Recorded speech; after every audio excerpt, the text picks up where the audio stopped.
Hi, Father Ian Van Heusen here. So what I want to discuss today in this little video and then kind of interact with folks, let me pull up the chat, is I want to discuss a concern I have about the current state of the church. So I used a little bit of a clickbait title.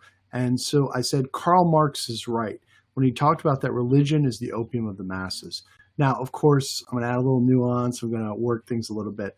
Well, what's the idea of Karl Marx? What does he get at in the Communist Manifesto? So one of his concerns was he felt that religion was keeping people from shaking off the shackles of an unjust society. That because religion was a function of the system, a function of capitalism, to tell people, don't worry about correcting your life here. Don't worry about making things better or making a perfect and just society. And actually, he meant a perfect society. He said, the religion teaches people to think about heaven only, to only worry about heaven and to not be grounded in the concrete things they need to do in this world. So of course, I disagree with that as a priest overall, as a correct religion. But I will say that there is right now what I'm encountering in my parishioners and I'm encountering in the world is that a lot of people want their religion basically to be like a nice sentiment or a feel-good thing on Sunday, that they can take a break from their concerns. They can take a break from looking at their faults, looking at their weaknesses, looking within, and that they can kind of live in almost an illusion world where God is love, God is mercy, understood as God wants me to maximize positive emotions, but I avoid integrating my faith, looking at the scriptures, integrating the hard messages of the gospel and of the Old Testament, and integrating those into how I understand politics and the world. People see religion as being completely separate from their everyday lives, from their political decisions, from their ethical decisions. So they say, now, before, we kind of, in a certain sense, as a church, we placated this view. And I don't want to say we did it completely wrong, but there was a sense that we would avoid hard topics. We would avoid difficult conversations, things that could trigger people. So we tried to keep things as vanilla as possible so we didn't offend. And there is a place where when you build trust and you build a relationship, that then you can have more difficult conversations. I would say in the life of a parish and the life of a parish priest, you build a certain trust. And what I've seen over the years is the more that I get to know my parish, the more I'm willing to have difficult conversations because I love them and I know them. I see what's going on in their lives and I take that to prayer. And then prayer leads, the fruit of prayer becomes the message of my preaching. And my prayer is based on what I'm experiencing. What am I seeing in the confessional, in spiritual direction? What am I seeing when I go out in society? What am I seeing when I go out in the community? How am I responding to our circumstances in the moment?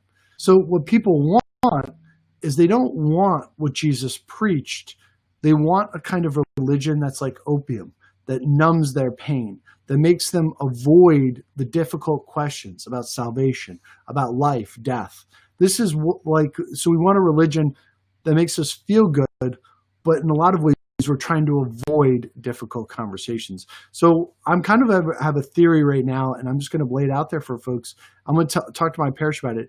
If that's your view, if you want to avoid difficult conversations and you want religion to be like an escape where you just kind of think about nice things for an hour and try to forget about the world, I would say you're going to want to avoid what I have to say this year. I think you're going to want to avoid my content. You're going to want to avoid my masses.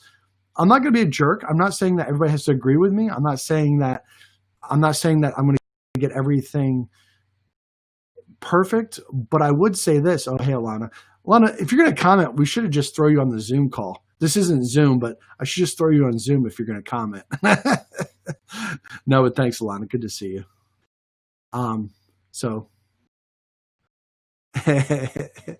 But did you get my point, Alana? I mean, it looks like you're trolling me. Alana's like my co-host normally, so she just jumped on, but it looks like she's trolling me. All right, let me get back to the conversation.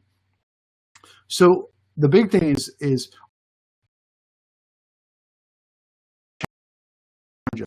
has to help us to grow. It has to help us to own the stillness of the Lord, and that is only done through interior work, through suffering, through embracing the cross. And yeah, thank you, Alana, for trolling me. So I wanted to say that. I think that's it for now. Let's see. How long have I been on now? So I've been on 10 minutes. So if there's any other comments, I don't think there's any comments right now. I just wanted to jump in and talk about that because I do believe, like, moving forward, that this is going to be a difficult year, and I think we're going to get through it together. But the reality is we're going to have hard conversations.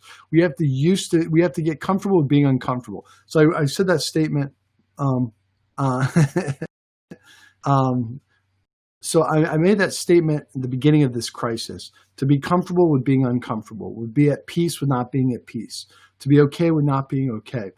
There's a sense that there's going to be a lot of conflict. I see it coming in the weeks and the months ahead with my student leaders, with students, with the protests. I don't think things are going to die down anytime soon. And so what we need to be willing to do is we need to be willing to embrace the discomfort and have uncomfortable conversations. So I'm going to tune out. I just wanted to jump on and say that. What I'm going to be doing now periodically is I'm going to be jumping on with live videos because it's easier actually to record and just put it on all the platforms at once because of the way that this restream software works. So I don't have to edit and download all that. I can just do it real quick with the live video. So I'm going to tune out now, guys. Good to see everyone. I'll jump on the comments here. I might do a whole hour in a little bit. Thanks, Chris. All right. Good to see you guys. All right.